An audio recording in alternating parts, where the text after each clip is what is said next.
The Brotherhood's siege is in vain. I am Dracul, Prince of Darkness.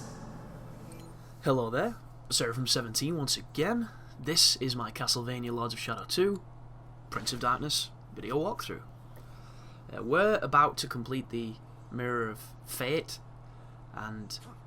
well, actually, haven't we already done that? Yeah, we have. We're going for the last Acolyte, and I believe we're using the Mirror of Fate, which is another one of the moments in this game where you think, are you seriously having me do this a handful of times when it wasn't cool the first time? But it's just another testament of the confused direction of this game. But because this is a longer video, guys, I'm going to talk about the Kaidos challenges because they're poor, they're incredibly poor. And if you're not impressed by the game whatsoever, then the challenges are going to just piss on your bonfire, because there's no graceful way of saying it. The challenges themselves, some of them are quite fun. Some of them are really boring because you're waiting on the AI and the AI has to do a specific thing and the AI just doesn't. And then a handful of them are kind of just 100% luck-based that don't require any skill because they're incredibly anal, and it sums up in a set of challenges that could have been really imaginative and fun, but they all have a prerequisite of having to do all the challenges in one run, which means that you don't have to have any fun. You know, you don't get any fun from it at all. It just turns it into this frustration fest. And I have 2 left to do at this moment in time, and the 2 that are left, one of them is involving a paladin who has to break armor of soldiers before you can kill him, and then the other one involves freezing a horned beast and only attacking him when he's frozen. And these 2 missions are ridiculously frustrating because a lot of it is out of your control. The frozen beast one is a little bit more in your control because you don't need him to do anything, it's what you have to do. But there are moments where I dash to evade him after he's been frozen, and I touch him with the dash and it counts as an attack, so it fails me immediately because you're not allowed to attack him. And because the game uses an auto aim, I can't sometimes even focus and get my blood stuff back because the whip will hit him and it immediately fails.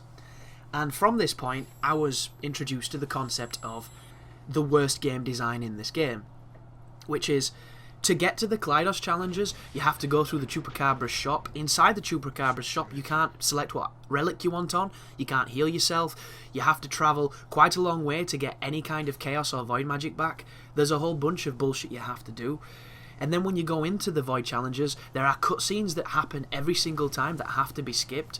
And the one thing people want when they're doing challenges is, you know, cutscenes and a barrier to entry when they have to retry, because you will have to retry because of the way they're designed. And then, just to top it off on top of it all, it doesn't refill your life, it doesn't refill your magic, so when you get low on either of those 2 things, it makes some of the challenges physically impossible because they're dependent on magic, so you then have to leave, go all the way up the elevator, watch all the cutscenes, and then go and fill your magic somehow. And then on the other side, you might be thinking, well, just use relics, because relics make it easier. The game saves when you use your relics. So not only, if you're failing a lot because of, you know, these challenges do have a pretty high fail rate because they're completely random and luck-based at times, but you can go through all your items, all your life and all your magic, and you physically cannot finish the challenges. So you have to leave and watch all the fucking cutscenes, and then buy all your stuff back, and then get all your life back up, and it's just the worst implementation of any challenge area I have ever played.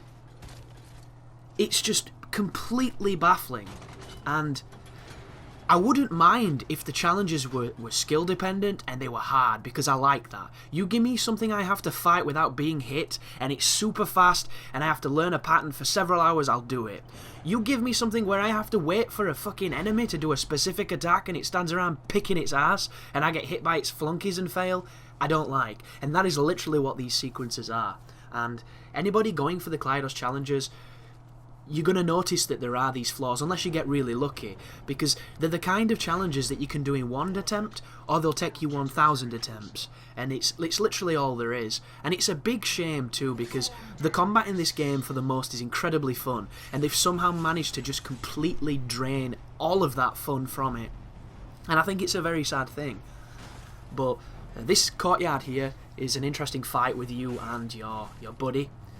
It's against the monks, and these guys are quite weak to kill, but they're incredibly damaging if they hit you with this green stuff they do. And that move there that he does they can banana it, which, if you're not aware of the banana term, it literally means they can curve it like a banana, and you don't think they should be able to. If they fuse together into this great gin of fire, just throw the icy dagger at them and it'll split them apart. The only move that they do that is unblockable is, I believe, the corkscrew one. A lot of the energy stuff looks like it should be unblockable, but you can block it. The way to kill them, there it was. You see the damage? It takes at least 1/3 of my life. Very painful stuff. But to kill them, you just need to keep them in a constant state of juggle. If you can juggle them and isolate them, they're very easy. If you get them together, they're incredibly challenging. And it stems from the fact that you should not really be fighting 6 of these things at the same time, but the game throws that many at you, and it's a little bit silly. And I think it's sillier more so because that's what you expect in the challenges, and yet the challenges never throw more than 2 of them at you at the same time. Yet in the main game, if you walk into certain rooms when you're walking around after you've beaten it, there's literally 5 or 6 of them. And it's just an utter spam fest, so...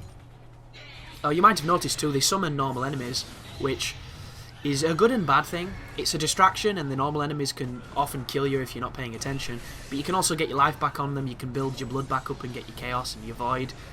It's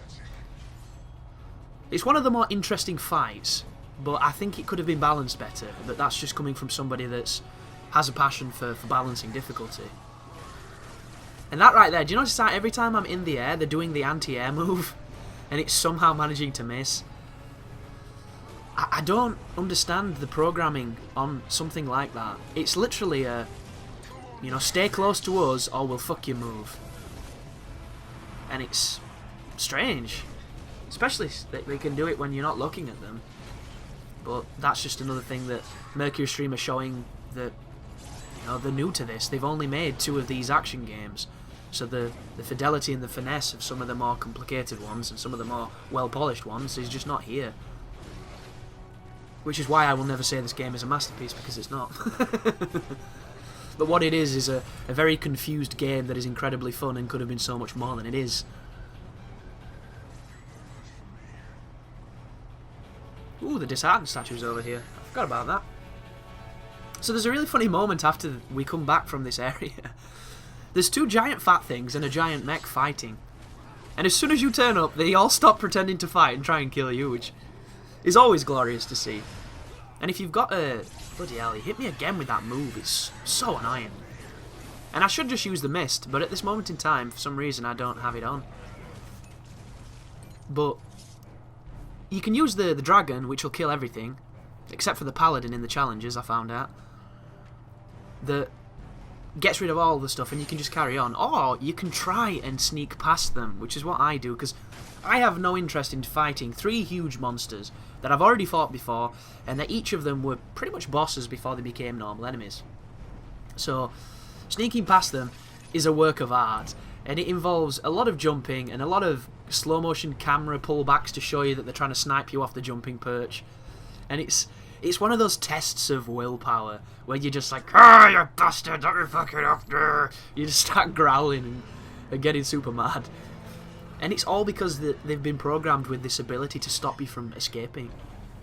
And I don't think I've ever seen it in any other game. I've seen games where you've tried to climb something to get away, and it's knocked you off, like the game itself has knocked you off, but this goes one step further with having the enemies physically knock you off. Like magicians. But this is a strange sequence. I don't know if you did this in Mirror of Fate, because I didn't play that game. I can't remember doing too much of this in the original Lords of Shadow, but what I do know is you do it about 3 times in this game, and it's never fun. Like, I don't know who this is for. One time I could understand. It's a little bit of a puzzle, a bit of a jigsaw. I actually quite like jigsaws. But what I don't like is jigsaws that control like dog shit. Oh, it's just... Where does that belong? It's just so strange. And this, my goodness. This is one of the most beautiful vistas on the game. How fucking great do those dragons look? If that is not beautiful art direction, I don't know what is. Oh, such a good... I love that place, and nothing happens there. There's no focus there at all, except for beautiful architecture. And what's about to happen is we're about to get our memory back, so it's going to do a flashback on the sequence that we did at the beginning of the game. Only this time, we're incredibly powerful, so instead of tutorializing everything, which is probably not a word, we just burst people on impact with one hit. Which, that'd be really cool if it happened in the game, but it just happens in this event, and then you have to fight the paladin guy again. So, it's kind of in slow motion, and it allows you to really bully him, which is great, because the parry window is ridiculously easy to hit, and it's more so easy to hit on this game than probably any other game I've played. Like, I'm trying to think of a game that has a parry window that is literally as lenient as this. And it just trivializes a lot of bosses, because if you know how to block, you can just completely demolish them.